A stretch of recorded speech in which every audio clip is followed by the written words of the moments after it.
no or the top ano into your cord dining hall lokuta ne pano near manitino no the pano no editing anum tino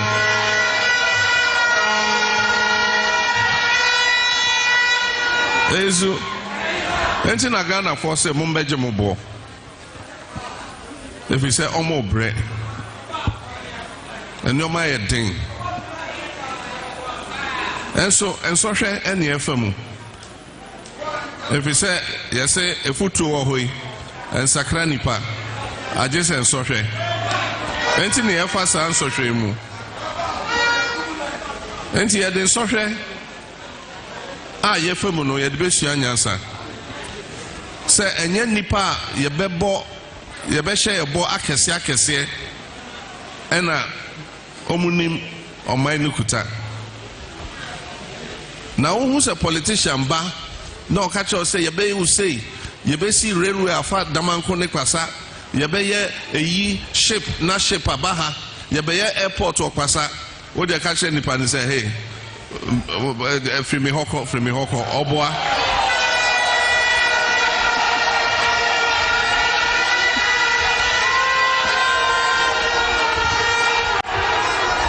ezu opetumi ne keke onye na adwen se obeye ne oka no if say 2016 bosha omoshe one village one dam one district one factory district bia ombesi factory kesia ma mabunu nyina anya adwuma ye nese constituency bia ye be ma $1 million enye CDO $1 million every year inti anka make us in Kwanta North district in Kwanta North constituency anka $7 million in a damo account mu eso omoka keke na to me no mo hwehwe inti omo de no action talk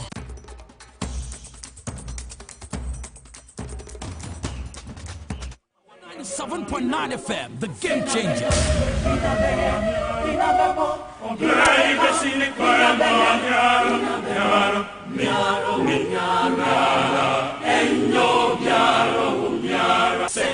Okay, here I say, yes, you didn't come on.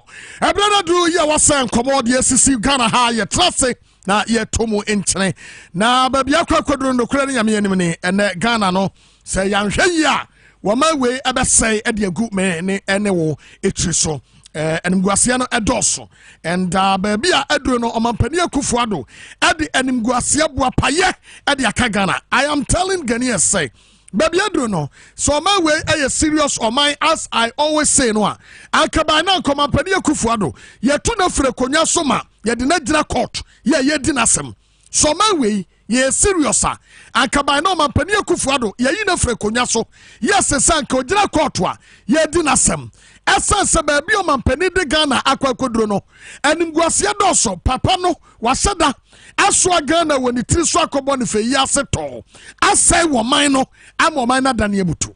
I will tell you the reason why here make us adia tre mampani no we nipa bi a wanyini 78 years enye easy so betumi aduru ho ba ne nsa no adwuma ne nyuma a wo ye wo Ghana ha no airtime and I was see a catching no wamampani akufuado momodene e wa mamuo mu wamomodene e wo human relations wamomodene e wo kwanya ye faso a ye govern o man. And as I am saying no I am saying this and saying it again. Say, wamampani akufuado eniservo unit committee chairman. Ewa Ghana ha not to talk about even assembly member. Tie dia mekani. Me say, yamampani akufuado weniservo to be a unit committee chairman, not to talk about even an assembly member. Ewa Ghana ha. This is the reason why. Yawa Ghana ha eno mampani akufuado be ya attorney general. During that time, the Republic versus Chachuti Kata. Wamu court. Wamu tried the president versus Chachuti Kata. During that time, there was an attorney general. And when the Supreme Court to Judge Subisa say, who is this incompetent man? Yeah, what about the president versus Chachu instead of the Republic versus Chachuti Kata? And another thing. Yet Ghana ha wamampani akufuado eba ye be attorney general Ghana for this year ye she won ba ya jame ye kun wom kwa omampani antumi a negotiate anya na no omampani woni do ema Ghana fo efri tete se anansimpo ewu of France what cherish that one etese Ghana ni bewu efri tete and one Ghana fo asem and obi a wa Ghana ha bia no ani madwene a edo omampani akufo do trim etina Kofi Kunse kaye no etina owura tamakro kaye say na nado dan akufo do be omampani ontumi na. And you think they were joking. And that was the truth. Mame kasam chiro. Ya wagana hananadu be foreign minister. Your foreign ministry. E what she ya besine. E dan yentumi nya ho adwuma de ba besine. Our passport office. Look, sir, what trase. Na obisa say ya mampani we. Wadogana o kasa e wona no keke. Oda ye de do man woni bi.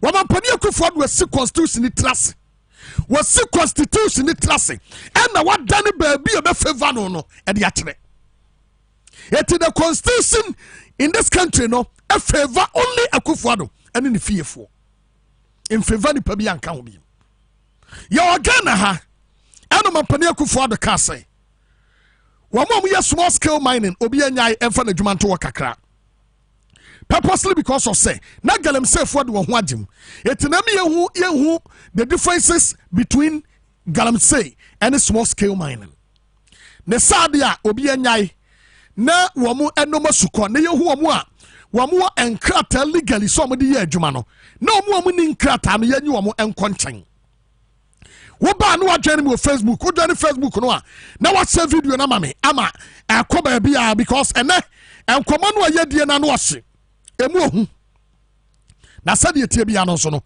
ye bedi amo bibia so anya ne tefa ye mesuro bia meka hwe enye empanifo se enye ayi apesesere kakra me babedi enti na me kwakofre kuntu se wofa asam ne sade tie no ye beka ne sade a kire bia ya me mampani atiase se Ghana no wase no and the way no odo man nam no enye fe ye ntumi enough is enough muma ye nka no krentro mampani akufo ado.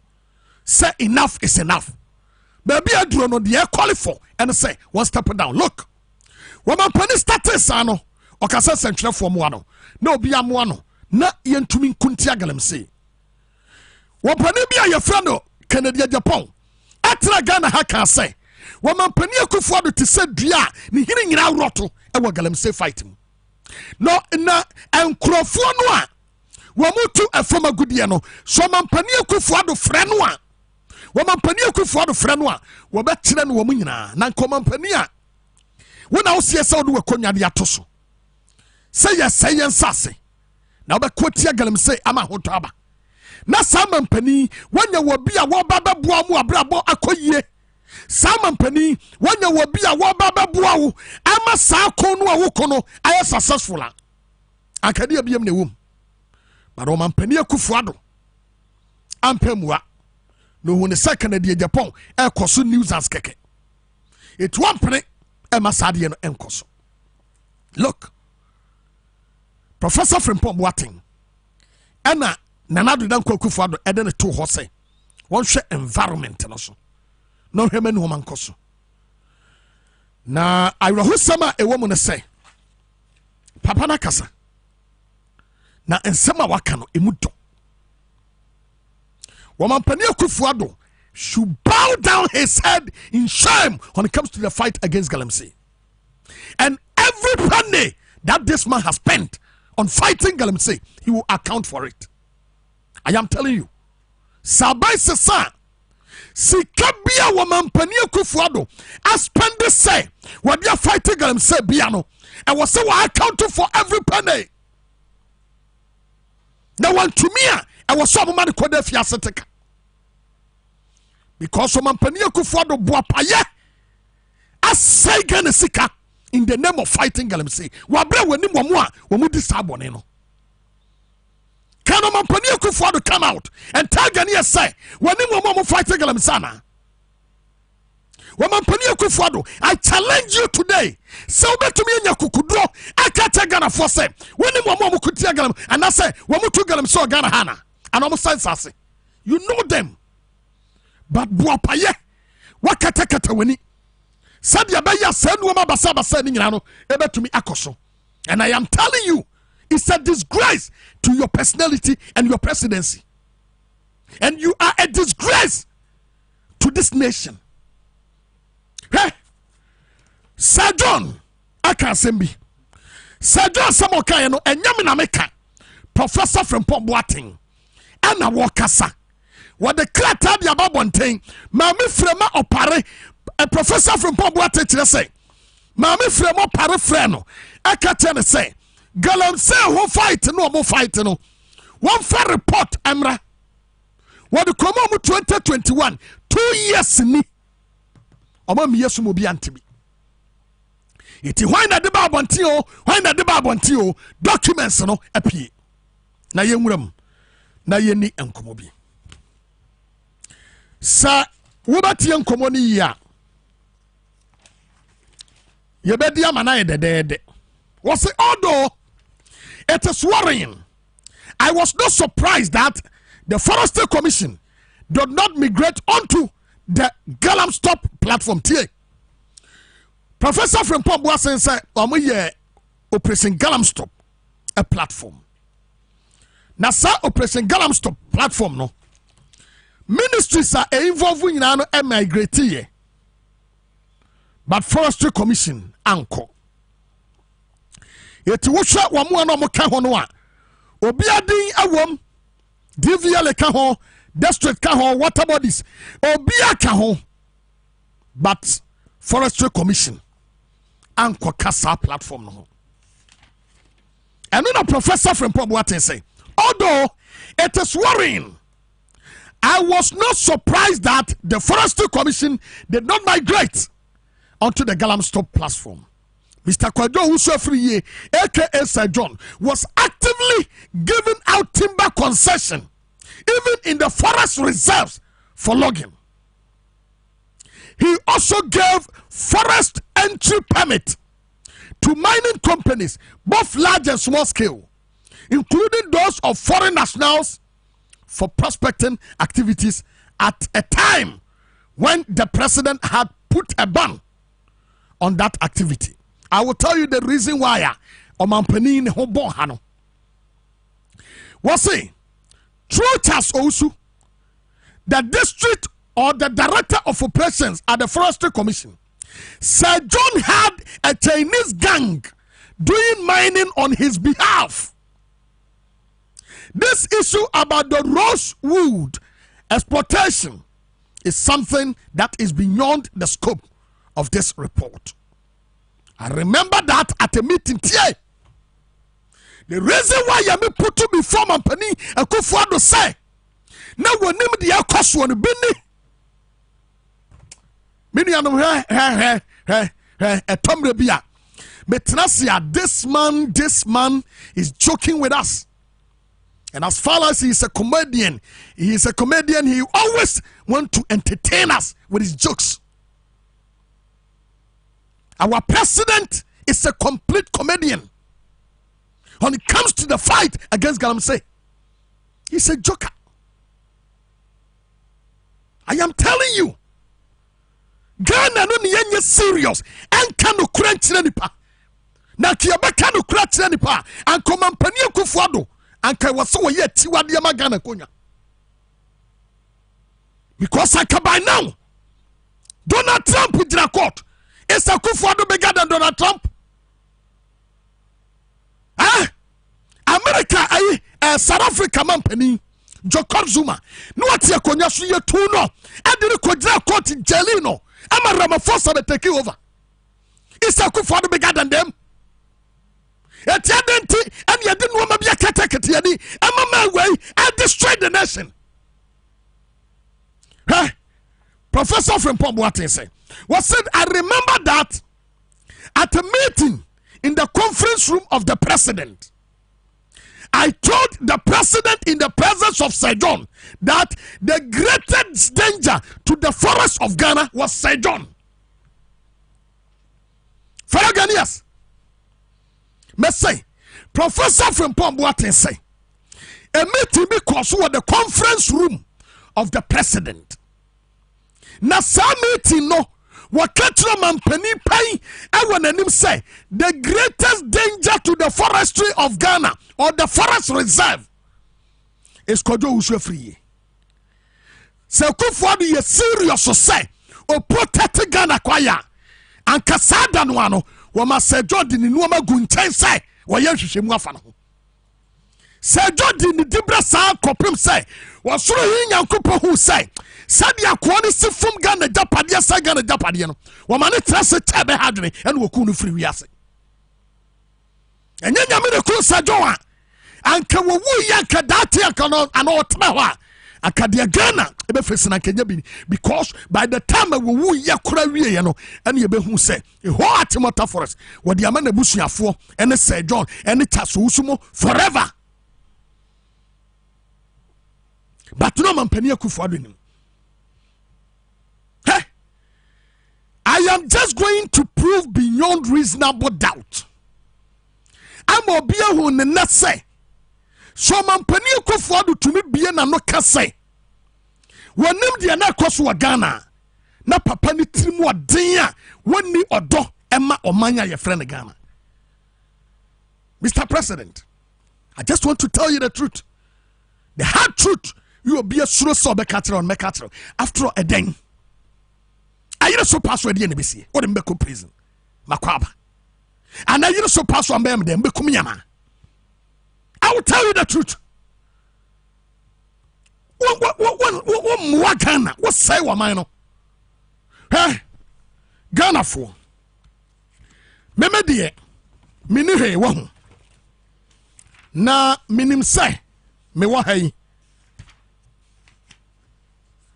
ana me wo me kokko afuo kakra bi ana se bi ankran ha yeti obi adom me asase ketua bi a ebi a masidan ketua bi ewo so ana eye me fie ne nkyɛn ho obi etutu amena ewo ho oba yabebu mamane yabo mamane the first thing is medical alcohol na makwa hade kode na me kona nipa ne ye bone na enya me so me wamra meteno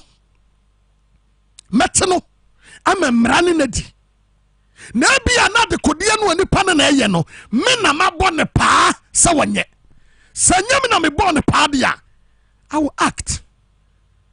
Woman Penny Kufuor do wa garden bi e wo chebi odu aburo mun na asefo ewom ewo wo tra ba bi o man Penny fie no wo no a ekọ wanim kakra bi eben ho pe ete say the same compound wa ehọ na na do dan Kufuor do ko chebi a oda ehọ na wo ten ni fie no na sa fie no a o man Penny Kufuor do asin wo chebi no na nchempe yetu galamsey wo etu galamsey ewo mampani Kufuor do garden mu anyam na mkae abrantia bia ne friend Mr. Country no ya adwuma wo office of the president rather so hompo wo no na bo professor Frimpong Boatema na yese bra behe o mampani garden no galamsey fo nko a I put it to you Mr. President say abrantia no dey saboni we no when ausoma ne so ntu good na mo nche I put it to you say wo and I can say ntuma mo nche say nya wo na wo kan ya anka ye den abrantia no manche no Mr. President your man Penny garden mu ye tu galamsey wom ni ya tinipa no ya ntinu mpo wo da so ne nam hodi besi ne eti why na kata Ghana for say Kufuor do not wo no wa ye ready say obakoti galamsey moboa Kufuor do nya na jo so kwoti galamsey and I challenge the president to come out and tell Ghanaians say what Professor Frimpong Boatema said was false or it's not true. Mr. President, sawon pese asokia wo twedi amponyame de baba Ghana so ne baba so a wo mu a wodi wo makwakogu prison in the name of someone to galamsey no yi wo nyina firi ho ja wo bia mo bia nkofie asase galamsey no mu nyina mo ho bomu. Are you telling me say mampani so Oheneba Boamah beto just say me to galamsey wo garden mu anka ba jame munti asem no asem ni Professor Frimpong Boateng in the book, no, page 29, the third paragraph, no, was say the impunity in the eastern region is exemplified by near unbelievable activities in Chebi. I had a telephone call from Eric Country, one of the office, Eric Country of the office of the president, and he narrated that the youth organizer of the NPP in Chebi was excavating for gold in a field close to the house of His Excellency, the President of the Republic. When we checked, it was true. Indeed, part of the garden of the president had been affected. Indeed, parts of the garden of the president has been affected. You to go to us when you galamse hina. And can you to me to go to the bell will garden you to go to the bell will fear. I will tabi krum and yet tabi a crow and then yet tabi krum. Akufo-Addo is the Oman for galamse. Yeah, you are the Oman of galamse, Mr. President. No kurani ya bakope. I was here catching on our such a dream. You are the Oman of galamse. And minim say maka we atra wono enya wode. But I am telling you the truth. You are the Oman of galamse because wobia won to galamse. Obia won to galamse. Na wobia to galamse wo garden mu. One come and send trafante. One more be a man here. Will be ante hore. Man ya brantian he. Adi baby sine. Yamanamka Professor Frimpong Boateng. And waka. Yamanamika. So Professor Frimpong Boateng boa. Me boa. What the krata so beto so mo bia hu say. Was se krata we ne dia. Mona mo kasa wanye. What the komama me frema opare. Eya ne krata ni book. Mr. President, what Gugana Nimase was a part of, was affected. Was apparently. The president did not know about this. Was a naman penny anim. Na yemi say yaman penny say, Sana wunimu dia wate ya na wante. Because Professor Frimpong Boateng is being so lenient on you want to be makasa na wunimu. Eto mampani wadaruma ufie wetebi just a few meters away yetu galamse wo ho tebi ye wabusu ye kurom obi antumi amfre wa ma amane ama obi oya adwuma office of the president in the country and akobo amane ye kwa ekoduru ye na no kure wo garden mu amanfo nso ye adwuma with impunity ampa wo yo mampani garden mu no man pani sagalam self ayi se na woni mu bia wo garden mu na nado garden mu ye tu galam se wom ahum tio o na nado wi anu asesa Ghana fo sika so de ko fight galam se wa bra chebiye headquarters of galamsey, yes, the whole Ghana, the headquarters of galamsey chebi. Now, Asemini was saying, we quickly dispatched a bulldozer and an excavator to the area to reclaim the land and vegetate it. I need not to say that nothing happened to the local youth organizer who caused the damage. Interesting. Or say, and so campo say Abranti and Yanyan. That's one I'm home. What to go there? My penny garden move. What did dim? One more also mobile, be a cod baby. Galam say no ended. Yet to me, say a man penny say. Yes, and Nama Yeri and Yam Fia Saint. And Nama Yeri and Yam Fia Saint too. And open near what Tinafia Mamma Frarin Ancano. Yabunan carry for our cajon when you could away a penny. eti abrantia no a woyɛ saa no na nai wo mo ayati wo mo de wo makogu prison so mo to galamsey no wo mo mu hwan e no to galamsey wo wodan ho wo mo mu hwan e no to galamsey e wo garden mu obi ani ho but omugum in the name of yafa hiafo ni nkogum na ye mrantia ne nante ho. Mr. President, with all due respect, you've really disappointed the good people of this nation. But the report, no, emunsem no, edebisi. Namako different issue. Fasida mama me yakoso de ya wate. Ona okura mu a dwumade yi ema wasum eye sweet sa. Ebre no so a yebede no nkon. Na yemra electoral commission ECG fo so akache. Na yemehwa de bi. ECG adwuma. But I think say ECG for moderate. Aye. So see ya me mo ka say northern region. Ali Mahama Sports Stadium. Yes, we de ka 466,000. Almost 4 billion. 4 billion here 4.6 billion. Titisika no. Enti wo mo light no yetwam. Ali Mahama Sports Stadium. Na Samubakaya.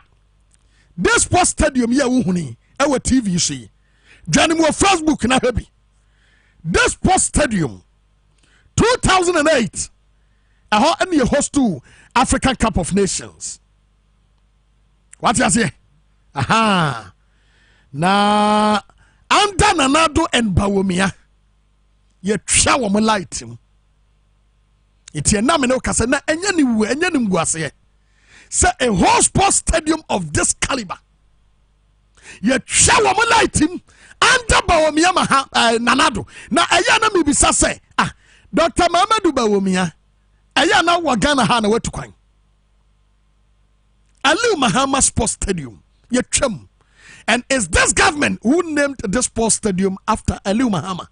And I think say the family of Ali Mahama should come out and what ya na munyi mu papa anamu nanano na mobusuani no munyi ni dim free sports stadium no so. Eye nimguasia say wo papa wawuo na yesi yese na nimonyam na yentua light bay na yetwa ne light him. It's a disgrace to the family. And I think the family, this family, no, I was some out immediately. Namaka say, muyi muding, muyi owurali Muhammadin, a free sports stadium, no so. Because some ampania kufuado, ne papa din na daso ankobatu yalad bay. It owurali Muhammad ne busu ya fo mesramo entantem no. Na omasa kwa ya die bi. Wo mabawura ya na palace. Ama ye twa ya na light. Ha. Aha. Asamna humtio. Ye twa ya na light him. Na bibisa se otehine na de kanka metwan light him. Se tabi hine otehine. One wa de kanka metwan light him. Me nko tumfu hompo. Yetimo pacha said ya mo hwura mu yetimo akocha bia himfi akoye so de ka no ne ka da bia me ka say the difference is clear oba akra no mampani fie woni makra ne bia no de ka light modi amomi entase say John Mahama wo position otu on one light bills na nado wo power ontumi ntua ontumi ntua sports stadium light yetwam yetwa airportum yakọ parliament kwasi yakotwam parliament kra me yesho so momra de yatwam wo machi ha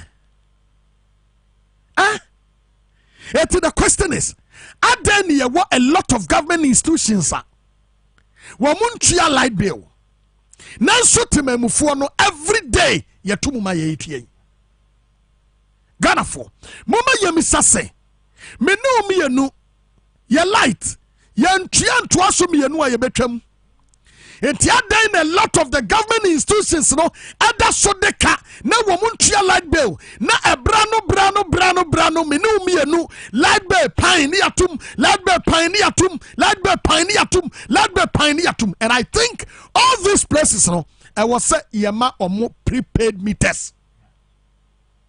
Parliament yema omo prepaid meter. Esana sa kotobia beguso. And I think you say ECG Penny Mahamano, this is what you need to do.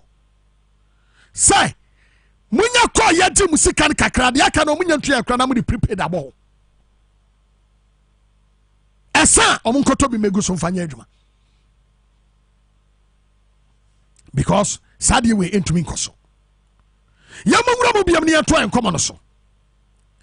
Andra inside politics jumadi so ye show video bi etre mo a na workers a wato a demonstration a protest against the poor management and the board members a omo adwuma mu na yanko ha sa video nemra na yemetena se ne yeni enkomo yi yankomra.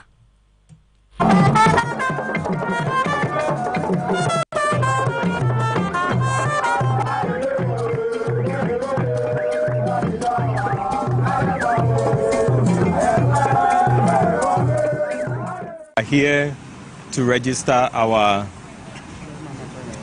position on the nomination of a Deputy Managing Director, Finance and Administration for Ghana Water. Our position has been spelled out in a petition that we have written to the Chief of Staff, and then we have copied the Director of SIGA, we have copied the Board Chairman of Ghana Water, the Managing Director, the Workers' Rep, and then the National Pool and the Minister. Our position brought competent people here. They understand that control is a management function, and so they will put controls in place to make sure that the ordinary worker is more efficient and prudent in his decision. Once you bring incompetent board and incompetent management, this is the result you will get. And so the appointer of these executives, the appointers of this top management at the refinery must sit up.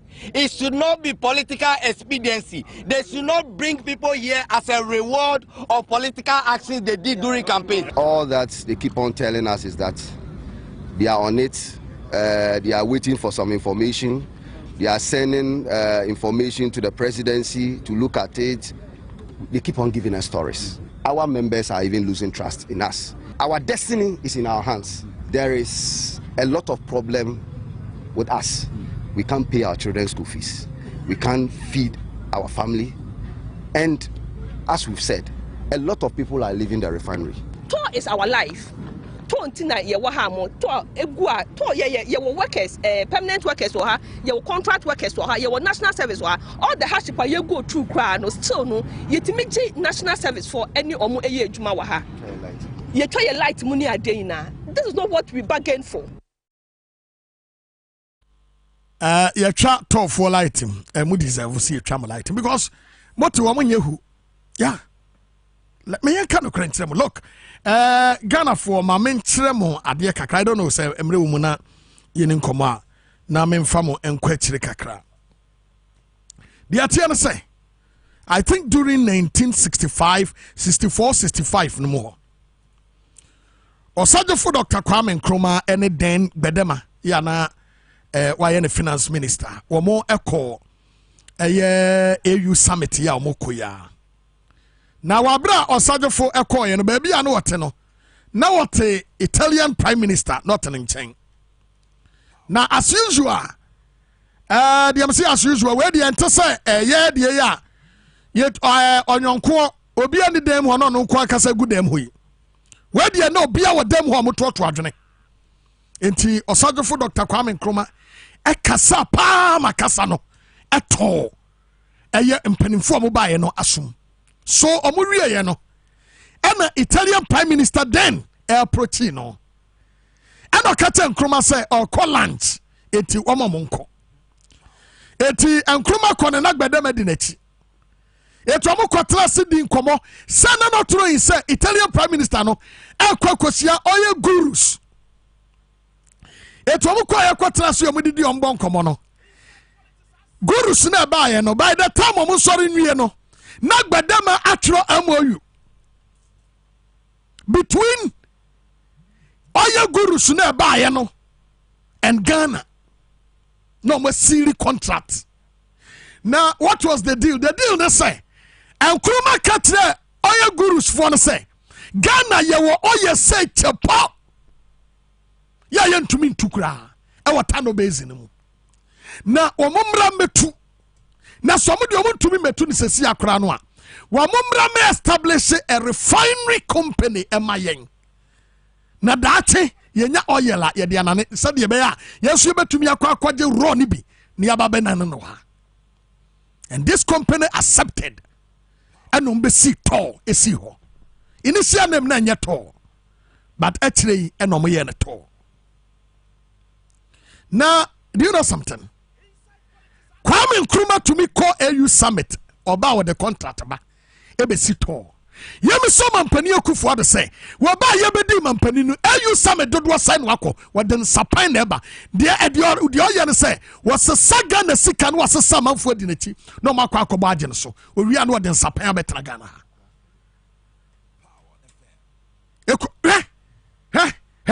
this man oba say Ghana na mo hade bi do you know something South company na be si tono John Mahama so ko form aba Ghana ha omo be si to den no omo ni na mu John Mahama so ko for South company na aba Ghana ha na omo ba ye no they came with a new name and ane omo din ye from ENI omo no mo see ye gas plant na e wa twi abono omo no mo see president with vision. Now Saturn is one. Adi asa wo ho ya de ketua bi. Your friend no RFCC ana me RFCC residue fluid catalytic cracker. Residue fluid catalytic cracker. And only idea asay ewum. Na sade kodia na asay no yakoto bi $6 million. Ya de ba be say 1 week and break it down because I'm for the tall and ya mu haulage. Eho eno mu nya mu sika etu mu kokoto oil no a ye tanks no eno mu de mu oil ni digum eye business ye de rent enti top pani a wote to bisan sa djuma be no ye security man ewo ho ya mafo oil na wo ho no wo guide them omo boso me so na yetua 800 million 900 million ye dia mano no ade akodi to nya djuma because sadia no ye koto ye no 1 week na break it down the baba sinne to nya djuma as the president say adana to nya djuma because ye to yenyentu oil kura no ye establish a refinery company enti ye dan ye nya oil la yentumi refine ye oil ha enti na ye oil tafa de wom no ye kofa shape ni ade dollars atuaka ni ade oil ni de agum ni ade anko bi man so ni ade akwakogu ono so ne to de ne refinery company ni a refine wo ho ni ye sade dollars atuaka ni ye sade abaga na ha na sabe wadwuni ye adwuma ka ba we sika dodo sai na wasi ye tua ema to ye adwuma sa wo ka ba ko a e break down a asase ase na wo se wura kro ba wura ko peska dia ba be repe iti ali adisam na si ya to anya adwuma ana to anya adwuma na to anya adwuma no asem bi mo masa te kura no ama me tutumi a wa we ya program we ya mpon me de abufu be sori akofie sese a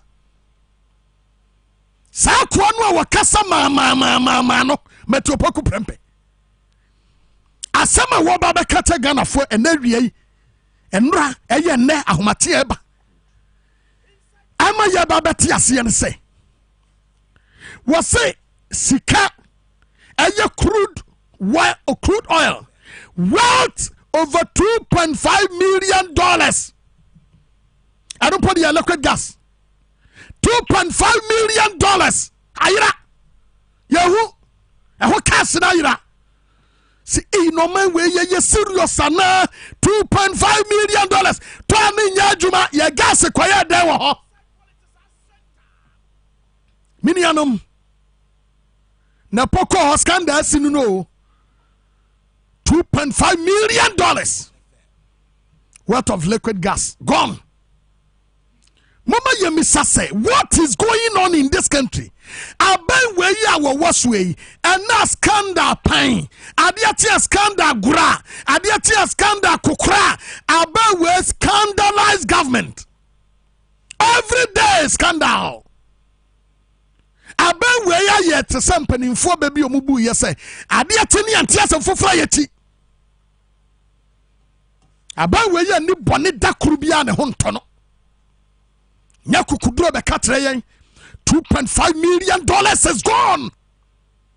And you want to turn him Muntum Namun Tamamu Namusimu Dawa as usual. Many of them Ghana for O man will be ye betche.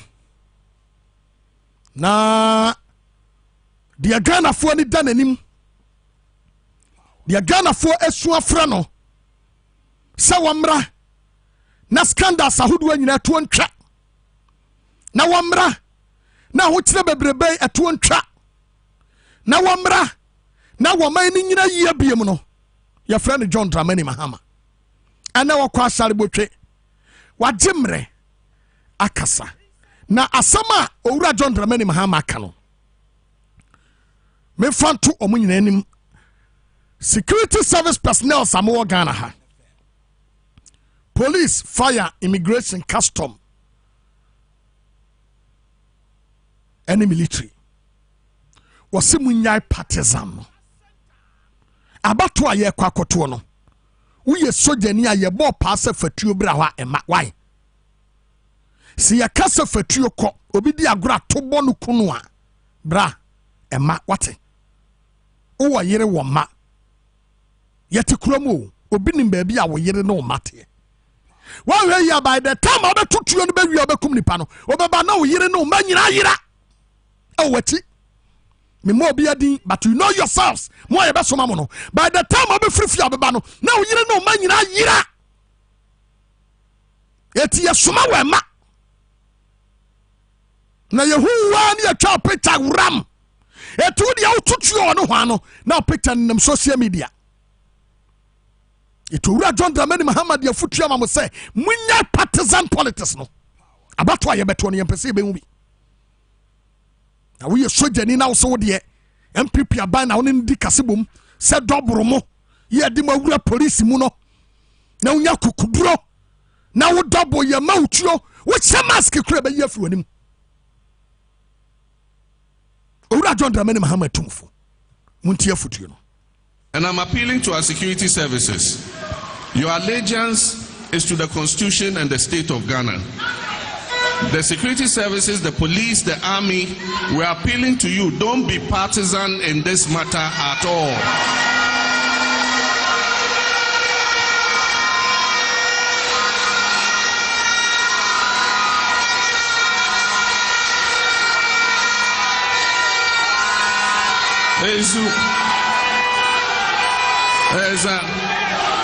The security services must stay neutral. Yours is to maintain law and order. You are not supposed to interfere in the electoral process in any way. Why are you and someone? Yewra John Dramani Mahama or de etuda. Na 78 and one waka chrewono. Upeti, upejai. And I'm seeing nan ye tikrumu, and I'm mubiako prosi bin so soja, and then I say for so we know ourselves. Wadaroma. Yanina yenimi yaho. Inti said yaminam ho women no pepe and yesu yenimu. It is a footio we went ya. Uba tutu be kum wobi. Ewo baby a yeto abano. Be fru abebanu abusuya fo ayira. Efri asase ani. Take for that. Now we are no wasadi afutu the man people for say. Wamunya konya no peacefully for the next government. to hold them accountable. Now, Owura John Dramani Mahama said the next election no ayaba beto no. Mesrao, no more father for all. Enti we yan this nia yere wo ho konkoden boa na ma party nemra power mesrao na wodi wi a Owura John Dramani Mahama say afia bato ayebeto no father for all bia ni ho MPP for area omudi ntwa wo munya konwa no ma the next government no peacefully no mefa entwa so na yeba the omaye no wo hold wo accountable one after the other. No more father for all. Yet you John Dramani Mahama. MPP administration must leave government so that Ghanaians can hold them accountable. If they don't leave government, all the corruption that has taken place over these 8 years, they are going to sweep it under the carpet. A new government must come and hold them accountable to the people. And it's not going to be a father for all kind of thing.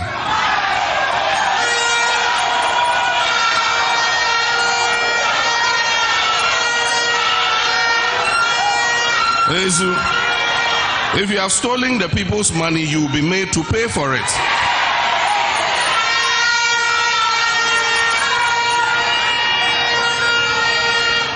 All the government lands that people have looted and bought and put in their names, we will question how you took over those government lands.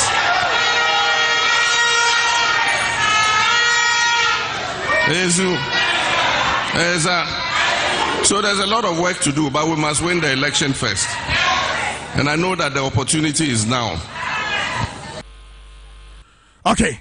Owura John Dramani Mahama ini state watetrim nti muamati ase na wabako Ayawaso West will gone ene Ayawaso Central na Ayawaso West ene Ayawaso Central de no wambaka ni nyina abomba ako wambaka ni nyina abomba ako iti Ayawaso West and Ayawaso Central no ni nyina abomba ako 6:30 na waduru ho ya noma ebeko so fefe memfa me last video no enhim na yenko wa ka sembi say na nado ase economy no we no wakota ma Yusuf ya okakwe no fa ya e na oka asem no ne yenkoti no.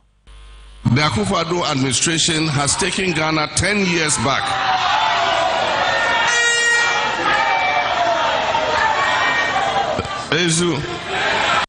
They have completely destroyed the economy. And today we become a beggar nation because we are going around and asking for debt forgiveness. We need not have ended up here. When NDC was in office, and if you even take just my time in office, all the development work that we did in this country, we used only 54 billion cedis. Only 54 billion cedis. By the time we left office, the total debt of Ghana from Nkrumah's time till I left office was 120 billion. Today, our debt is almost 600 billion cedis. And I always challenge them, there is nothing to show for it. Just take Okaikwe North. What new thing has happened here in Okaikwe North since 2017? And even the few things that we were doing, the development projects that we were undertaking in this area, when they came into office, it all came to a standstill. And so Ghanaians are counting on us to rescue them. Times are hard. Inflation is high. Prices of things are going up every day. When we give money to our wives to go to the market, the prices of things are so high that when they go, they come with just a little food stuff. The food they cook is not enough to feed their husbands and their children. And the husbands who are in problem, some have lost their jobs. Others too, because of the hardship, they cannot increase the chop money.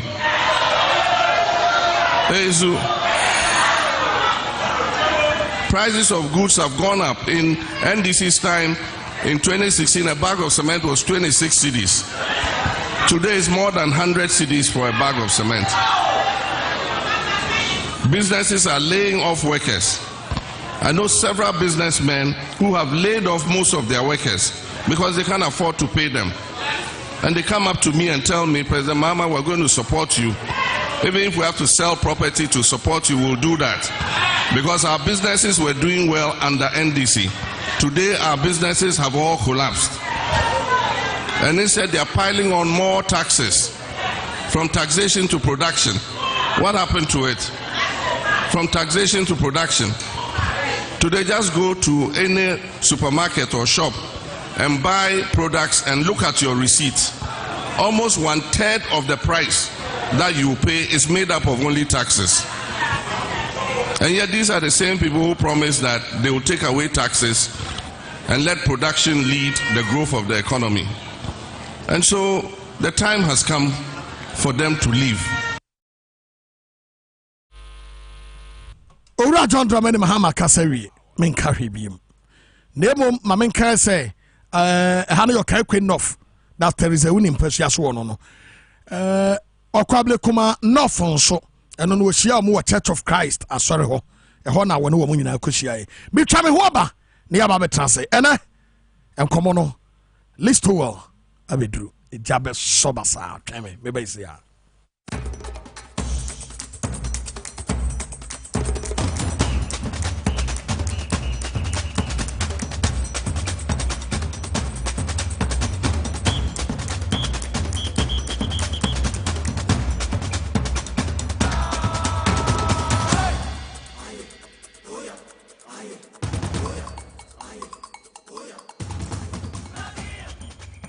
Mothers go above and beyond to give us 5 times the love. Tell us how much your mom means to you and let's HD Plus make it feel like 5 times the star this Mother's Day. From 13th April to 1st May 2023, record and send a 30-second video about how amazing your mom is. Feely to the WhatsApp number 020-0044-420. Your video will compete with other entries to win one of the 65-inch NASCO flat screen TVs with an HD Plus module for mom. HD Plus, the Feely experience.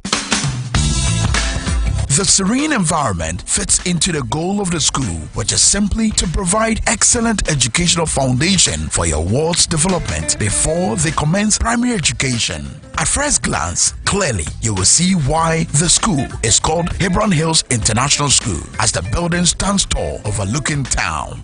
With a Montessori style, we have experienced and dedicated staff and trained teachers. Our small sizes classrooms are meant to enhance teacher-focused approach where children get one-on-one attention from the teacher. Hello there! We are open at 7:30 a.m. and school closes at 2:30 p.m. After school care is from 4 p.m. to 6 p.m.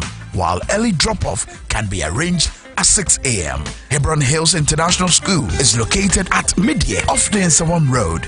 Locate us with GP postcode GW0688 GA West and GPS code 06884870. You can contact the school and make further inquiries on 050-876-2375 or call the office directly on 0302-918768. Email us at hebronhills.school@gmail.com. Hebron Hills International School. Excel and shine.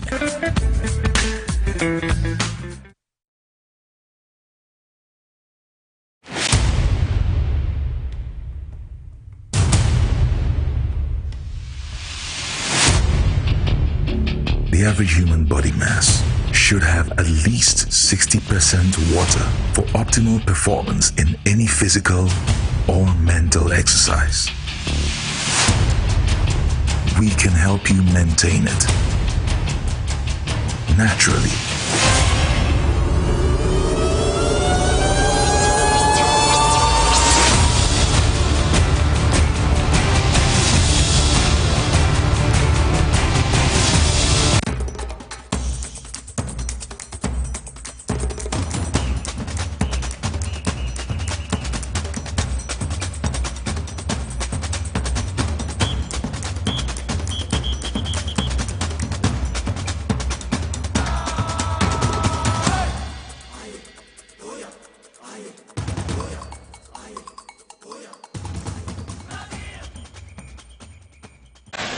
2016, we were very upset when we lost, because after all the work we did in terms of electricity, water, building a new harbour, University of Ghana Medical Center, Shai Osudoku Hospital, a new Tema port, you know, all the things that we did, KJTR market, and all the things we did.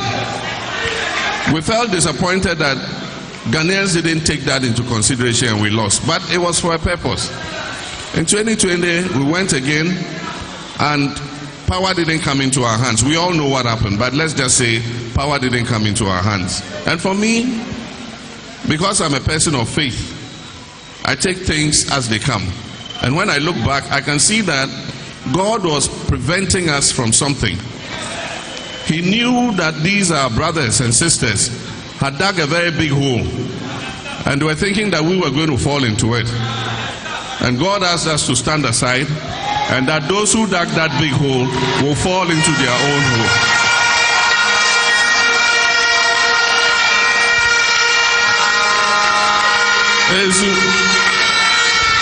Today they are falling into that hole. If we had come into office, these same people would say that it's because we took over, everything was fine until we took it. Because we were hiding the truth from the Ghanaian people. Until we voted in 2020, they said everything was okay with the economy. They gave free water, free lights, free everything. It was only after the election. Then now they came and admitted that pay COVID-1 levy, 1% COVID levy. We said why? They said, oh, the free water you enjoyed. You think it was free? Today, if you go to the supermarket and buy anything, look at your receipts. And then just look at the tax section, the taxes they put on it. You go and buy something, it's less than 600 cedis. By the time you pay, your bill is almost 900 cedis. All the extra 200 to 300 cedis on top of it is taxes. So what happened from taxation to production? They said NDC had too many taxes. We're going to remove the taxes and we're moving to production. It was all sweet talk. Today businesses are suffering. Just go and ask anybody who has a factory or a business, and he'll tell you that this is the worst time for business ever in the history of Ghana. People are laying off workers because they can't afford to pay them. Construction companies have shut down. Companies that used to employ 800 people, today they've laid off almost 500. How do you expect those people to survive? So Ghanaians are calling us, but it depends on us, the branch executives. You are going to win the election for us. So like I said, we're going to give you the resources to win the election for us. All the resources and logistics that we get, if it is money, if it is t-shirts, if it is bicycles, motorcycles, posters, whatever we use for campaign, when we load the one for Dododiodio, it's coming straight here to Dododiodio.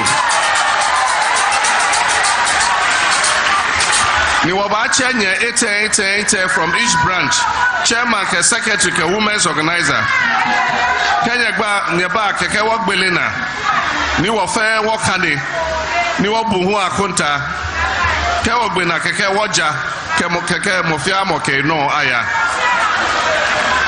And so we're going to make sure that you get the resources to do the job. Aside from that, every constituency, we will give a cut-off time.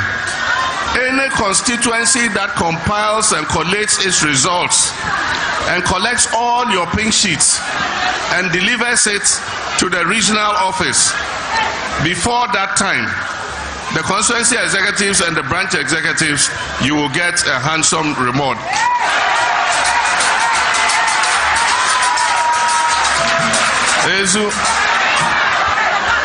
And we're also going to make sure you get your fair share of the national cake.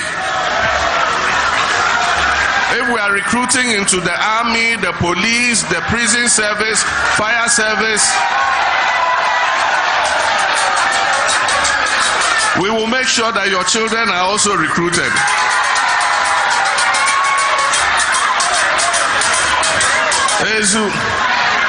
If we are giving scholarships for children to go and study, you also have children. We will make sure your children get some of those scholarships.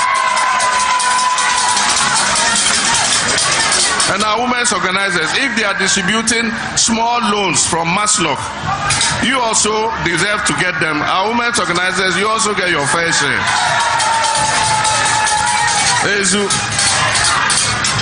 And what I'm going to do, in order that we keep a good communication with each other, once every year I'll come to every constituency and I'll meet with branch executives the way we are meeting. And we'll tell you what government is doing for you. And then you too will tell us the things that are worrying you, so that we are all on the same wavelength.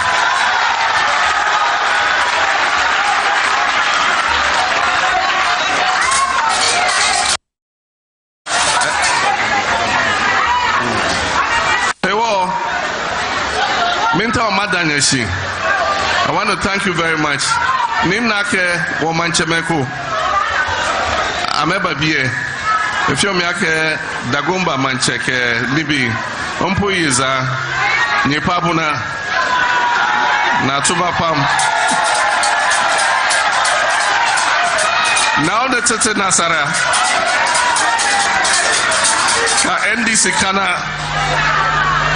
aten number shakam antete metumapam. So I won't talk too long. I want to thank you for all the support you've been giving to NDC. I know that come May 13th, you're going to give me the 99.7% that you promised. And I can assure you that on 7th December 2024, none of us is going to sleep. We are going to stay awake until we've collated all our results. And I also want to assure you that those who were shot and wounded and some who were killed during the last election, when NDC comes, we will go into the matter and will compensate their families appropriately.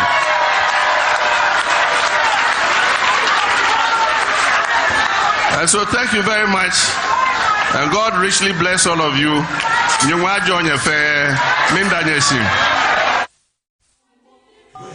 Okay, Yadayura John Dramani Mahama say Asama Waka and some of the Atujano Emudu. Bako Waka ye and say Yatu Abaniwie now Wababetre Konya Swa. Every 1 year biano, Obesan Ako constituencies no, and as a branches no, non branches no, Aqua Kasa. What your problems? Do I am more any dear almost so on problems are more ewo. Na wama kwakwoka ana assembly mo sign editu dwabie ma assign de pa ene say wamo a abatuo ne mu omo hwere wamo enkwa eno se oba ombeye hwehwemu de afa ho na watua compensation de ama o mabusuafo ewo omo lost sa ana say nipa wamo afiri mu no na omo de akyekyere omo were na nanto asa na ebekọ topics so no asama owura John Dramani Mahama akan Edana. Yo, Oheneba Boamah Bennie na minchia ashafo ne atifo nyina. Na mema ubibia nso kumanton yamu se kenike 2024 aban subscribe ba. Okay. Enti sisi ni ehia ne se yabekoso abodewuru a ebema Ghana fo nyina ehu the difference between aban otosi ene aban a etwemko.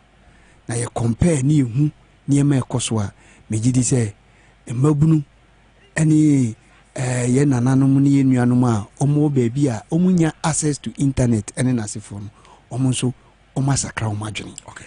Na de omampanyin dada aye former president John Dramani Mahama na pro bobo a emane de nsem a menu nyina ye TB a ose se nyame ya adom na se 2025 otumi beji akonwa no esantena so a obetua compensation ama 2020 election oma omo hwere omo kra ama omo busuafo. We feel say as a visionary president, as somebody who has the nation at heart, as somebody a odwene ne manfo ho no, it is in the right direction. Sebi akansi a yɛkɔɛ no na ɔdi mu akotene nti sɛ biribi sei aba abɛsi a me feel say as a president or as a former president or still all vie to become the president of the Republic of Ghana, he couldn't have chosen any other words than the words that he has chosen. And I applaud him for the kind of words we use because one, besine nhwehwemu asese ye nhwehwemu na oma omudi sa etutu asem no besine yentumi nye nhwehwemu afenso ebusuafo omo hwere omo adofo no besine compensation bisa ho say akọ anase nkoye enti bibia date befe say aban oteso no onwene Ghana fo ne dia ne say ni obekwa obefa so obenya tumi no onya tumi ni wi a to hell with everybody enti omampanyi dada nyame nhira no ene susuye pa ene adwempa ewo nimu ema ne manfo a omubo osedi nechi nanso fofu yanto ata ema atogira ncham ye den eto wo na kyerɛ de wo kan eno no kyerɛ sɛ omampanyi akufo ado a wonya nhwehwemu fa ho no oni susuye pa ne adwempa ho sɛ nipa bia wo nsusuye ene adwempa eda wanim okay oniema a wo ye no ene ma yehu sɛ asemasi adwempa ho nitim anase adwemponi ho nitim okay sɛ yɛka biribi kyerɛw na woyɛ wadwen sɛ adeɛ yɛ aka no kora na ɛmfa me ho a obi abɛhu sɛ asemasi no ɔyɛ nipa bɛnkurani because a president ɔte so yi menhaha m'ani a sometimes will behave to so different planet. Oh nana. Yes, akora hwɛ yɛnti America saa ne sɛ nneɛma bebree na akɔ so wɔ mamu ha sɛbe yɛku amanfoɔ yɛ expect sɛ as a president of the land commander in chief of the armed forces anamboa enka wobetumi atu anamon bi a ɛde nokuradie papayɛ ɛne asomdwe bɛba but ɔnyɛ obe hide behind the constitution no akase wa form a committee no manum tea ombewie no masa de ka brain ni asan etua na ehwehwemu no ankosi agaw ayawaso west wagon eden ne film bai ayawaso west wagon hwe film amba hwe abrantie ya your friend saying sa activist ya omuku ni ya because kaka okanin sema or advocate for the youth to know no kure anybody na abrantie yakuni ya ɛdeɛ ne firi mu bae nti sɛ woyɛ ɔmampanyi wankasa mu nankasa no mmerɛ bi atwam wo ma yɛte aseɛ sɛ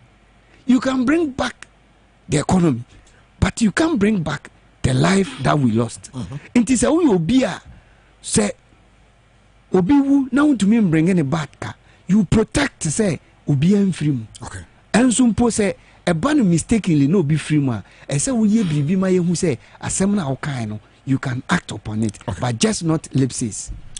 Yamura yensema yedi hun komo ene ankasa nti aye wo hayi. Galam say illegal mining ya yedi hun enkomo yi. Professor Frimpong Boateng akasa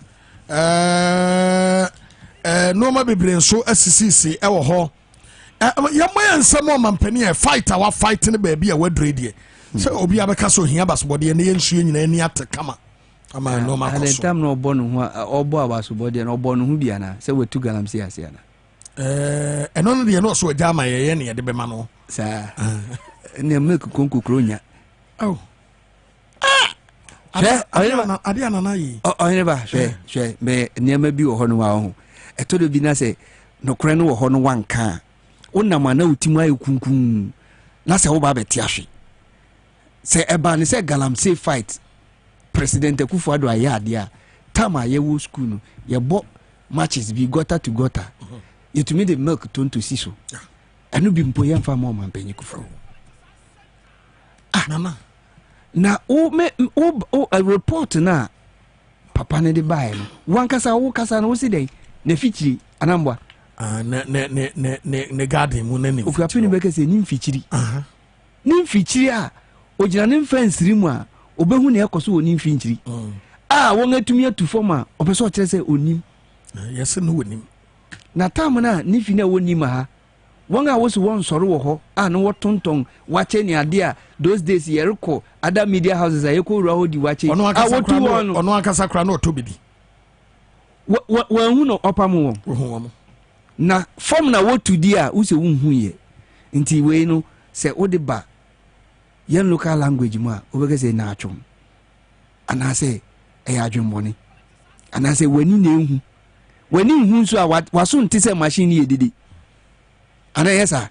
But you see what the interesting topic biaba galamsey make I say ni akwakocho nso hwebi ana what the best say what is galamsey na obi timi side say no say agra galamsey na no nia woye washi good na say no nia nkrofo no wotu form na won rapid ni mu na ebuegu won so na say eno ne nia wahi and I say asema okay nyina e galamsey o enti se wobetumi a choni nyina o paper ne so and I say na that means any galamsey no ekwachiri pa eso pa na our more branches because say one way topic and I say one question is what is galamsey na nia wo bisa me nyina me say eka galamsey hu dia and so be we na full scarf be 3 no watro enti yem bisa si full scarf 3 a wo betumi atro on galamsey and as a president who wants to fight galamsey anya crowd to ma mofra wo school no won fanye essay topic me jemi di senka mofra no kra betumi atworo nyansa sem bi wom amanka president wetumi afom aba but besi ne we don't even know how yere ku galamsey the why ye how ye ku galamsey what operation vanguard what operation galamstop what IMM say IMMCIO say IMCIM Oheneba oti we oti pe to ne nasefo no nyina uwi achi no wankasa wonipa wode ne da no ne book na kire say galamsey ni wo mfikiri so that should tell you say wanya hwe na wona nipa na wode ne da de na no anana Professor Frimpong Mwate no na no that no we no book no de buy out na ne report no de buy out no e kire say wankasa wo mfikiri no what to galamsey now we ni ne garden mu hoba bi odu ebro na say e fitiri was tie report le kire say was ni mfitire ho e de ko ne garden mu that's right eti utumu say ebe ne pe eti na make say ojirani fence room a obehu ni ameka nyina onya ntema se o wayne ba no anu adu galamsey wayne ba jama onya ntema se mate wase enti say wo se wo rekun entokwa obi say a wo si we see self-discipline. You want to discipline somebody, you have to be self-disciplined. Now, say what to ofi. We are then go kanjira obintin say men too de. But say we tumi abomaden de bi mu kra gum, we de bi mu akọ prison, we de demo, we de porto chana fodi. It is adanko dada do. One or the one to me what is what the big man be atu. Some ko prison. The big men, you see, the big men will hide the boys. No one about the boys no into me ye big man no emma answer you will come how share when him say galamsey no inki betumi etu aboni bia emma okay but they try and say any bre sikani brinti and here say yen yema yensu yen natural resources yen koko yen yema pa ebetumi ama yen sika bi nanka sika na ba the whole oman nsem no esanga ni brinti eko just individuals a few people nsem then now the a whole forest e mo obi so nko mine wo knowing very well say it is a forest sa asem na kosi den ba se na nanim no yere no onim until then why is he still at post as a papa Frimpong Boatin aso ye num guaseni papa aso ya bone pass there be when we mampani ani masse there be Oheneba you see sometimes you know udu baby ubetumi atwa aturu bia but ubidu baby no apem aturu na utwa no kra no esandam papa yes inti wudi yamfa ni se papa yi aturu no utwa but aturu no utwa no eyasem no kwara na abede adin because ende dia enka ye den na besi ne besi no me de manu dem de bia si galamsey no galamsey no se president onim hu bia o magana fonte because minim say onim hu bi no okay anase so onim hu bi na say wantumi anyina no dia ene na make say woje sika ni nyina wo be che woni Jubilee House was a Chinese working for them. I am not referring to party party people who had their legitimate concession and were mining sustainably as they were instructed to do. There are appointees in the Jubilee House that are doing or supporting illegal mining or interfering with the fight against the menace.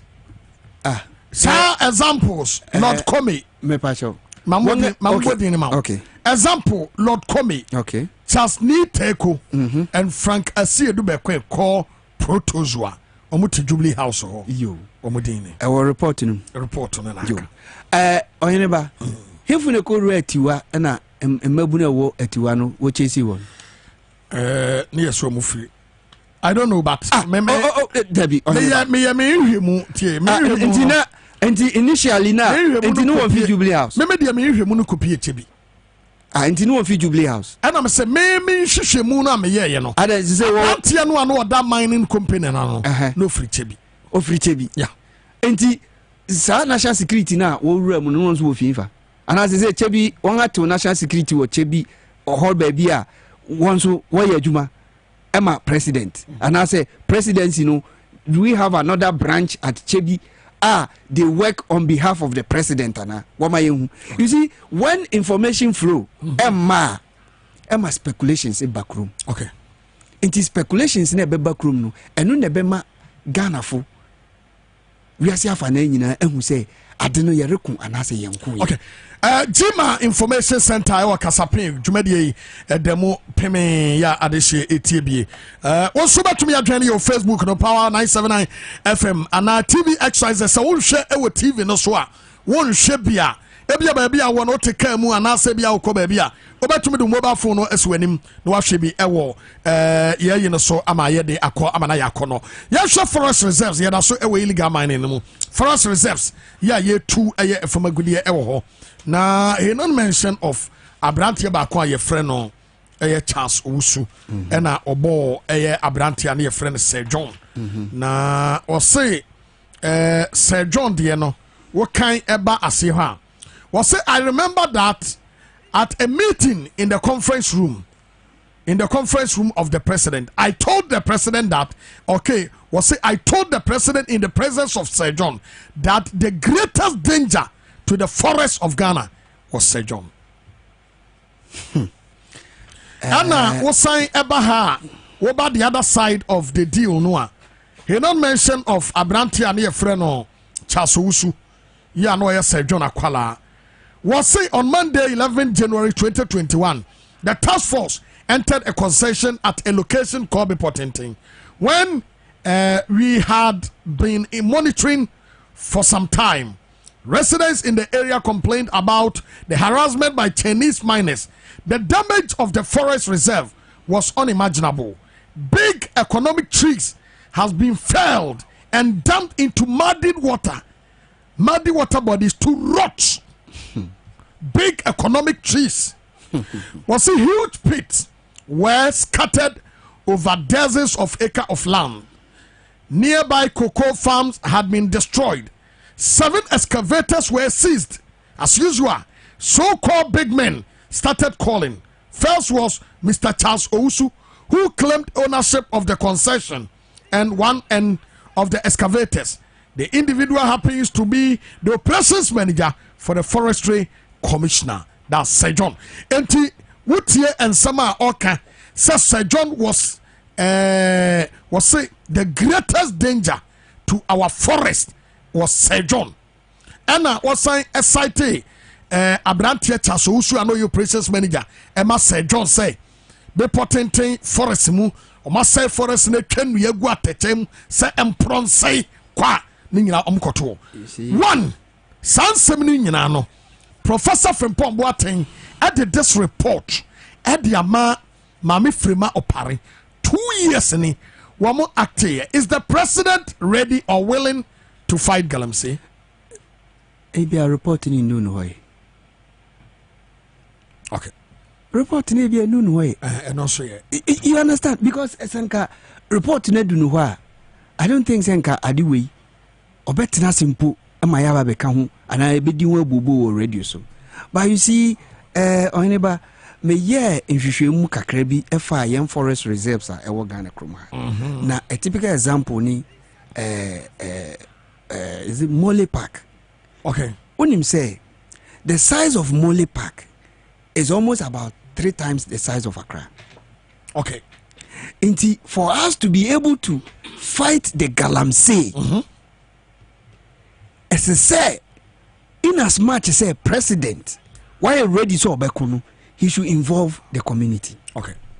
Because say if Mole Park alone is the size of almost 3 times the size of Accra, young funny say obiri to Galamsey, it will odoko. Vanguard funa could do odoko. Wobedu wanu, there's a tip off. Wanga besinga could do pram. Okay. Look at the distance from odoko to pram. Wobedu wanu, nani wanga yenu, wanga yedeng, wanga yewi. But because the president feels to say he can act and do the thing on his own, intino, or you bribia minus the community, the people who are really engaged in the Galamsey itself. Then ye bribia wanga waye adeno wodimu akoteno, you ignore them and then decide to say obaya akakabinsem until you bring on board people you feel say you trust. Now one walk on wonim kwa nim. Sure, let me tell you, Oheneba, a lot of lives have been lost in the various bush. A lot of lives simply because the president is there. He can do whatever he wants on his own, minus the chiefs, minus the community. When they kill you, you don't come back. Okay. It's just a few cases. Okay. And I yet to say, okay. But to be able to fight this menace, you need to bring everybody on board. Okay. That is why I'm saying that the president is not ready. Thank you. Because for this cannibal, what your jubilee house? Pharmacy. But I say, listo na na kusipu kwa babe kensa. But listo no kureni ya mienimni. Nowadays what are you late to do programs? The last time, yes, the last time night obano na ka just few minutes ne yapon. And that's why be emani ye be na we ya manaka wodo no. Oheneba. Late ne die. O say modeche. Because baby I'm a free bay. Na odoko to be who I was a kodo. And ye say yetum. They say me no koko fu ba koko. Dobako. Na me dem say be have. And the bentem. Yeah, that's so I was so Galamsey fight. And reporter Professor Frimpong Boateng e dia babonten. And a home matters arising. Waboko kuba kudin wabota so usudin obo Lord Comedy ni teko obonidin abrante bi a friend protozoa obonidin wabo nipa wabubo mudin kwadwo ponkroma kwadwo ponkroma so din e report no mu na the informer the obokrata and also obonidin settlement mante a reporter for Peace FM obonidin obo Captain Koda din obo senior minister ya osafmafo and also obonidin na opiam nankasa nanado ni fie na e wo chebi no o kire se garden ni mu nyina Galamsey nko and also e report no mu mamen chetie for men chia me mo aba so pa na Oheneba se me ba program na me medru ya the course amenya no ntem se woni watie for my alliance good it is say me phone no kra me ba medum no enti atie for tie me a enye bo apaye okay enti mo fa nche me yo Oheneba ura Frimpong Boateng minim no personally oyobi a ne din ho te papa oyobi a one alanchematin mienu in fact Akufo-Addo mam omo appointment omo GE no me di omo ya papa sir seriously because obi a unim alanchematin na unim sene wosie na mayosem obi a unim Frimpong Boateng na unim sene wosie na mayosem no. So ordene hu ekobo Akufo-Addo, you have to be very worried. Wow. Because ni papa pe bia ni ordene hu abo Akufo-Addo will remain the same. Wow. Obi bia ordene hu abo Akufo-Addo no matter how good your qualities or your traits are no, you become very devil or devilish you become an instant demon, a vampire. Because a new man no. It is said here, Sebi, Obia Oye Christoni, Wafa Bonsama Damfo. What's any Pentecost for our new be almost to say, Mafa Yesu, Yonko, Papa, Beer anywhere, say Jesus, if we near Toy Yonko, or Yonko, and the betcha will subain. Okay. Say me jollof. Na me see madam for ne Oheneba. Na me dada me. E dia me di jollof. Me di jollof. Okay. Dia come beef wo. Me boa. Say me penam na me kofa Mugabe adamfo a. Eye den a me wie no. Me we nam. Vegetarian to me for Mugabe adamfo. Partial vegetarian on to me for Mugabe adamfo. Yeah. Hwe Akufo-Addo. Now, one say, you know, he has just been very charitable to Akufo-Addo. He has been very diplomatic. Yeah. Oh, he is trying to refuse to tell the story of why Akufo-Addo is the kingpin of Galamsey. One sales. He is the reason why Obitisem Rekuduka is the deputy for lands and natural resources. Duka wa Galamsey. For be anim duka. Minim ne kom ne ba bi otu ni gal. Minim ne peti nyina, minim ni nyina. A metimi aso nsade wakọ. Ya omode mining e ye friend say community mining signboard ko si ho a me be kan no radio we aso. Ani unu abobie ho. Me kawie ya de e chi omakotutu ni nyina. Say community mining ya de papa. Oye Galamsey Akufo-Addo has sent his boys. Osafmafo. Me na mo takwa me ye campaign tia duka. Yeah. Me ankasa me nana poku. Me ye campaign me hu ya ne se Osafmafo aba. And I'm say wo omo se duka achi etu Galamsey ewo takwa insoyem constituency ni mu no. Wo se akokra we dey me ka ba obebo duka ho ban. Duka lost the seat. He lost it. Yeah, he lost it. And he rigged it with 111 votes. Yeah. Obia now 20,000 votes. I also your MP. Say we are MP because they rigged it and gave him 111 votes. Yeah. Difference. And what you know, Galamsey no, it was just an attempt to tell the Ghanaians say, Omo yes Jumano in the past no. Ye pe kwan bi so ayi o ma firi ho. Munya na ye de yen kwofo akwa wa mo matu agudie no. Heritage mining. Satema Erastus Asaridonko course wo kwakochi asojafo no. Yeah. Ye wi ase no. Nipa okwakodi akaginamu ama heritage ayifo no. Enya gabi asojila ku chambers. Okay. Obi akwakowura forest eye virgin forest mu. Sabi otu from agudie bubu nuane sabi epam mmoa. Na journalist cover story say ya you say almost said that court am I de tabono to journalist ne to say man post sa de ne woni Facebook am I nya judge ono so no na adwene nya adwuma man yes a ruling e was sa Imperial Heritage. Yeah. Imperial Heritage. Imperial Heritage. That's the name of the company. Imperial Heritage. So Mr. Frimpong Boateng or Dr. Frimpong Boateng or Professor Frimpong Boateng me the minimum so a doctor for a very long time a prof no intiminka. Oh, he has been very charitable. And so the report, I think say the charity now a woman is too much. Because also when you call from Gabi, yes. Yeah, Gabi identifying home as the lawyer for Imperial Heritage. Yes. What you say? Yeah. Now let's take them one by one. Yeah, okay. Oh, the entire pese ebe jai to me muno. Aye, but before say yebeko baby I call my infant to just say Jem Yame Eya Doma Ochna. Yes. Ubewura Lejokuku. Yes. Lejokuku by 2 p.m. Yes. Ewo ya yenua benayiku ho. Yeah. It was emo 2 o'clock no. Na Ghana fo nyina ahia ho. Muhia DM ho. Ema nenye afe ewo Lejokuku benayiku. Chairman Abobi Bismarck. Abobi Bismarck. Wono ne de no 6:30 na baby opese me de fa no e na me mfamfa sabre no me ye me news no me nkobo TV station bi say omo be fa na live na Abobi ho de so afun enya me na me advertisement TV bi ye kamanu ko yi me na ko tuni patente it me direct me viewers ne so omo nkonko he ho oh chairman Oh, chairman, we there. Off from Quine. What from? Oh, after 6:30. After 6:30. During that time, news. But Jem Ebaho. Yeah. We see I was so central. Any I was so western. You know.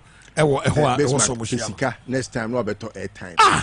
This man could cry prepared. Chairman, oh, we are prepared. Oh, eti me penny pa. What's the young friend names no?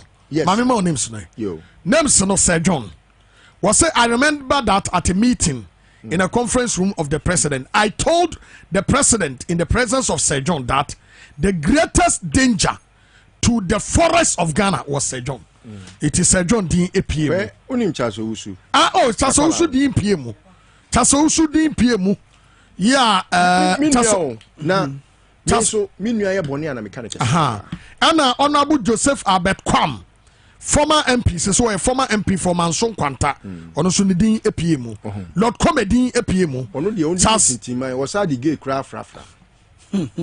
What the gay ni bibia ogonye skana nkwasa sem kwa na odidi na na gay no matese ni proof wo kase onye gay kro no beko wo kase blood come wo kase onye gay for na onye gay media se nipa nya kraman wo kun so bi fo bi but wo kase wono onsoso gay so a wono be maso no be twi Ghana wo timi se wono onsoso gay for so hey wo bia wono se bi wono waya ma se wono abomu tate no be ka se sen dabi se wono di mutintima oya campaign ma gay ho de yatwe ho san ye ye ho fu anu nti matese ye so wo constituency bi mu ha me ma so me se me nam Church of Pentecost ma akuna me se bebia me na bedru bia ma sa akwa no ye be make sure so rap parliament because rap parliament wa me gro woto ana me won be dia tum tie won kan ni bebia da se wo di gate wo busa tiny na busa ne se wo busa tiny se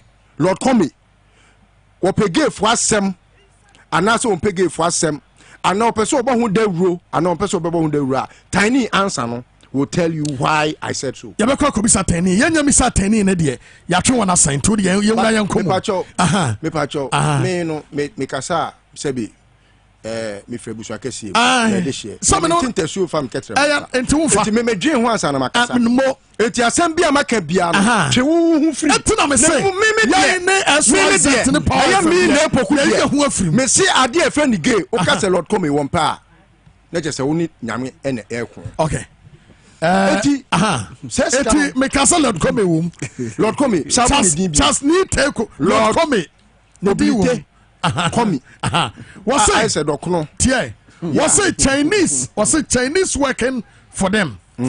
I am not referring to party people who had their legitimate concession and were mining sustainably as they were instructed to do. There are appointees in the Jubilee House that are doing or supporting illegal mining or interfering with the fight against the menace.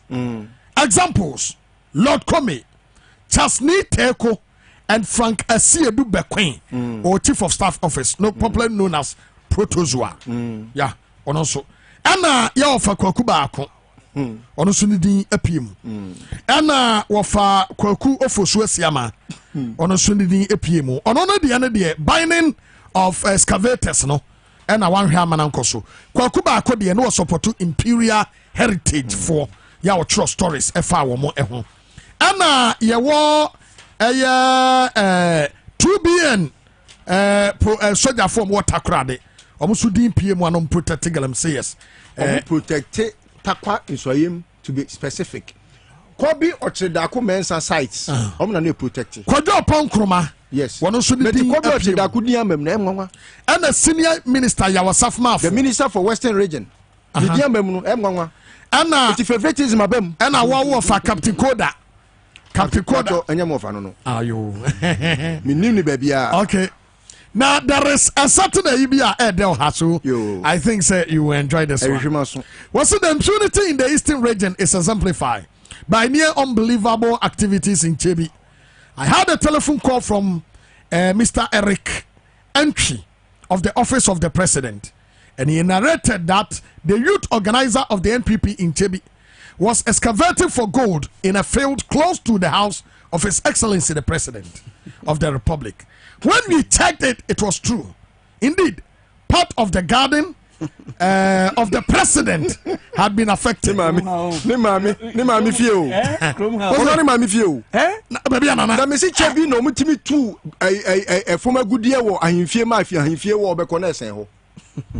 Ahimfie o. Na epoko to aso e to aso. Ahimfie me modi bi. Enya nansen e na Nyankopon eye adi omo afo figide taxpayers money ko si ahimfie a na nka se bi omo mobro. Ene o ma si ahimfie more ultra modern. Taxpayers money. Eko.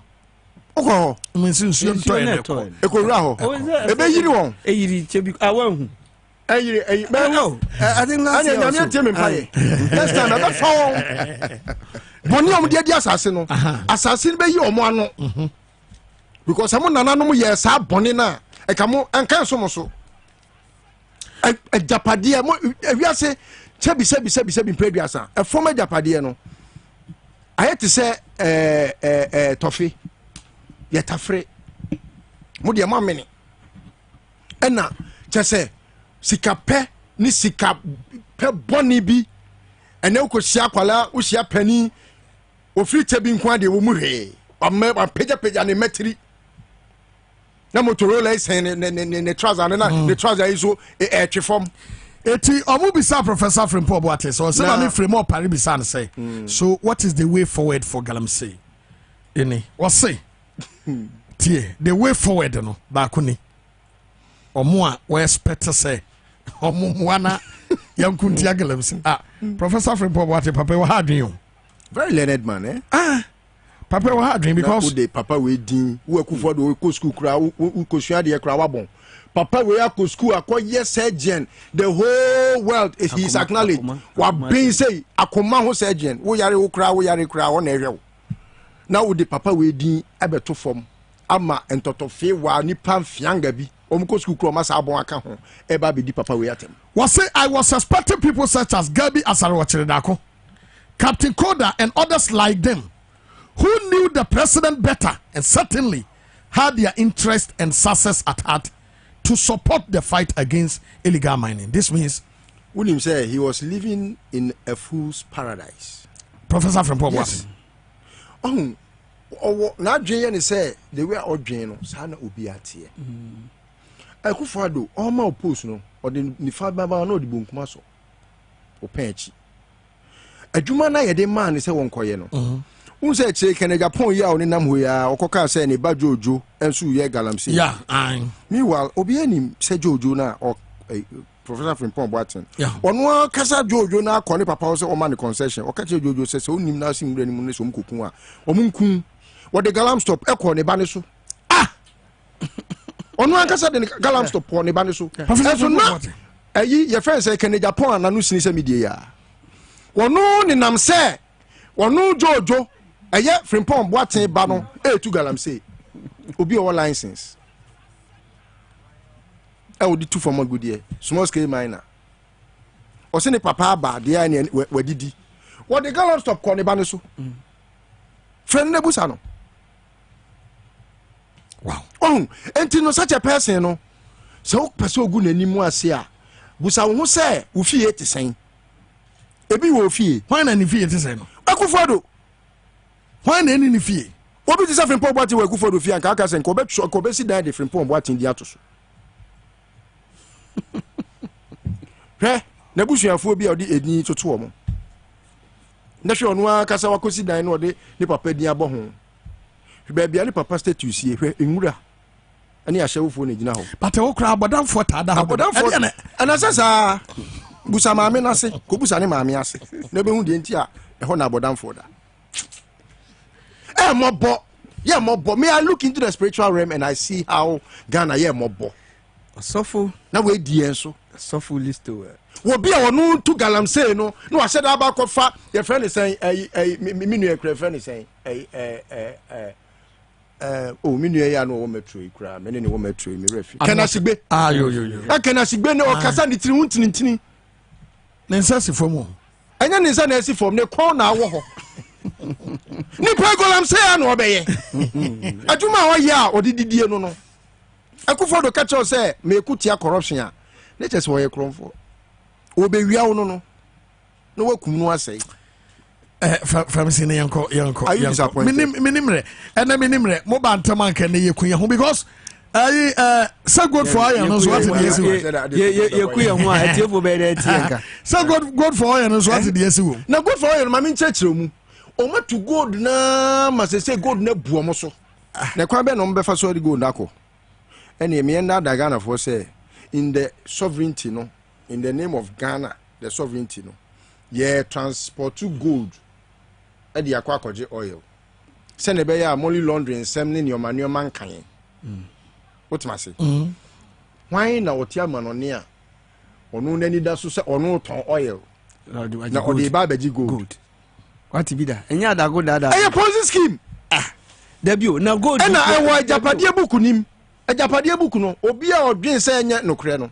onko kan ajapade buku no bibie ni we wo mo ansiye buku no it is their manual I can 5% pay. Look, it is their manual to the governance manual buku mo hwemu ansa no mabu man no troubleshooting nyina wo bibia wo e say wakoto TV na TV ni manual no reset nyina wo babia say ye ko ye we na anye ya ye fa ha ye fa ha na anye ya ye fa ha mining concessions aye ko je nkofo we mu we be ha gold wa ha gold ni ha ya say antivirus nyina oh yeah bibia wo antivirus ni nyina wo o make creative virus no we are one compare no ma antivirus Fami first na mama me ko say dia ya na me mra NDC petition Council of State on EC na yemfa eno no mewie ne yanko na mame to ade yeketo we mrasia Hebatin immune booster no kama na mame yakosho de ya na wode aba pe bi no wate bowura ba bi eto duro bi na nya bi your cough care heba mixture obi abo wache na duro eno no cough care heba mixture ani ye wodiri kagiri mama duro jiri kagiri wadaro ma pe bi nanom adua ya malames eno so eye du papa wunya bi a ebeboa wo na mame kai wo say power specialist heba center no mame Beatrice akoso de ya eda no no wade award bebre na hepatitis B ho award no wade aja na sekra no wasa kwaje another one ene obi a ne dompem ekuro abam ana problem abam wonim say se dompem no problem ba no treat na de leukemia no e de eba no leukemia no na eye bone marrow no ekuro ba mu a cancer ba mu a na de no ma o treat ni nyina efiri ho e ma hoto eba anya sade a na chese e de asem asi itu adaroma call power specialist herbal center na won saw yade e ma ahoto emra kwabenya SCP power bus stop ho e na obisi takrade energy estate custom road one single washing be no na di nhwene mu ana femu amwo Kumase no feyase Josbro filling station on in the din nhwene mu ewo aputu ja contrast kwan so e na obehu no obatum ni na din so 0244 544422 0244 445422 and 0200 383831 0200 383831 aka 10 minutes na 10 minutes no na mamu 3 minutes na memfa for no emfa mani usufo no mo fanko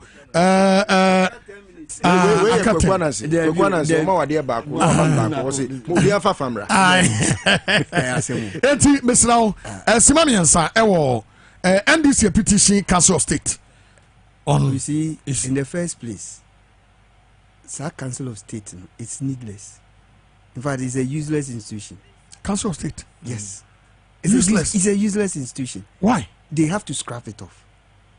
Oheneba, and the afutuo ben enomriama president edimu.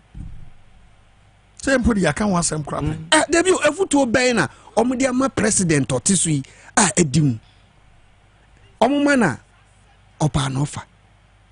It is needless. It's not supposed to even exist. Enti mi hu ni enti a ye say adaje e wo mo ye tua mo ka taxpayers money goes free omo wo krom ha ye si krom ha hye isika ni krom enti ministers no ye nte so or the ministers abrema must go ahead or the big cracker or the big kan o say oh ko emu da ho the same thing unim say pefe say abranti ya amodi omu ordinary ko EC question mark kesiya da ne so ene tijani no wantumi amma president afutu bia me koka obi ka tell me say oh ada na me attack ahemfo na me say we nya ahemfo it is an institution na wo honum no if they are not doing their work well it should be scrapped off we kra na hu ni mfaso say NDC for be cholet akọ eno ani say ya bu montene so ya yedede wiase fa na nyina hu say referee na oba be di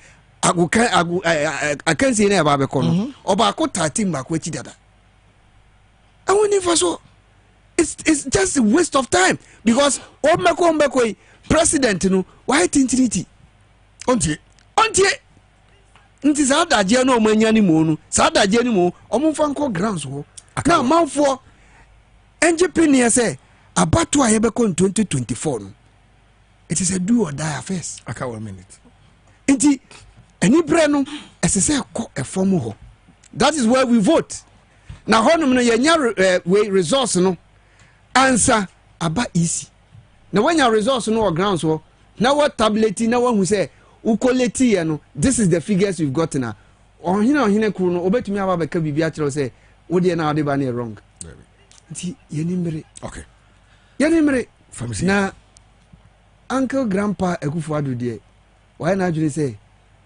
onti obia very good listen obeba abrofo no oba be kan kra yente okatwi ya yente ni say dem biem ne beti ni dai say more de meka na menu akin na ba ko a so ene say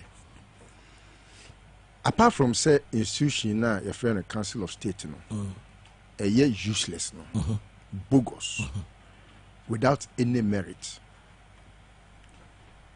a year nipakuo bi a yasese o makogu ho a omo no kra na sabi omo kɔbrɛwuo no omo so mpafe omo na omo kotu mampanifo no omo hia futuo che mampani na mu peace council for yes council of state peace council mpo ma no akɔfuma akɔka omo mpo de omo si afiri na akwama obi a ma omo din na omo yantru omo ka dabi ene omo collapse omo ngukuo na omo ngu na yemu se ni we adwumasini bi eni we wakatua enti no sabi yentwa omo ka ese fata no yesi odwumayeni akatua fata no wote ho na ado nsa ahye odamri fam ho na yetwa oka dabi ya meka bi ma se nkotwa oka yetwa oka e causing financial loss to the state omo yetwa omo company hwe nana dwabe hene ni woni die soronko ma ne papa na edu baby na me kana asem a eya na binum fi se eye otan bi na me tan papa no na eye odomu esan se ni mo nyam kese pa ye wahemfu bi wo Ghana ha me famu ni agrokra o kan okay na sabi won fa ni mo nyam wei enko Akufo-Addo aban mu enko je ni mguase se fa enko Asante dwaben ogu dwaben fo ni mu ase ama ogu ya ni mu ase ogu Asante ni mu ase ya fere na se me te na na dwaben hen asa ma na me fere sika bebreba wanyai ohini asabi owo factory a ono aye ne oil enwo obi eni oye ohini a owo sa ejapade a ohini ni woni bi asase anadwa be hen why do you stoop this low agenti go hu fi they say me ntimi ni ho adanse ba bia me fere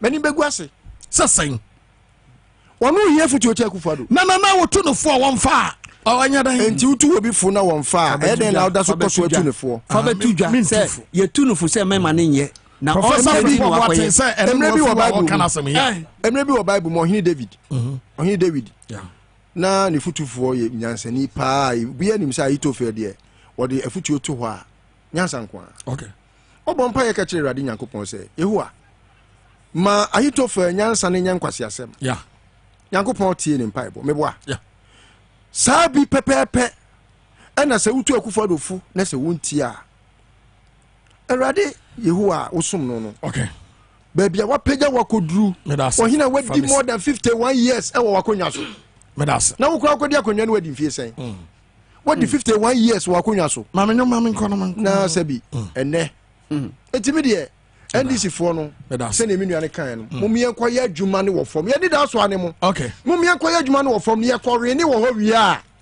adokoye mensa no aduku no obeti. Thank you.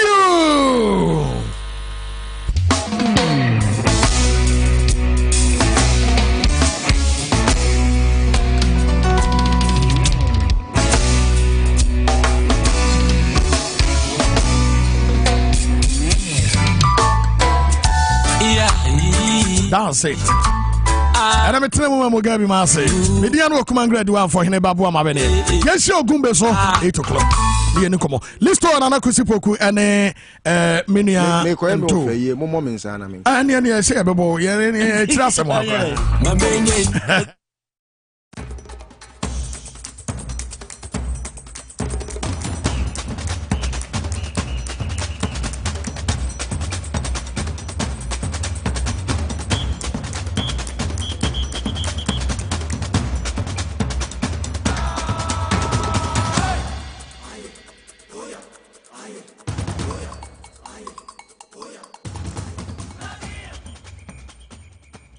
Do you know that the first 6 years of your child has so much to do with how their next 80 years will turn out?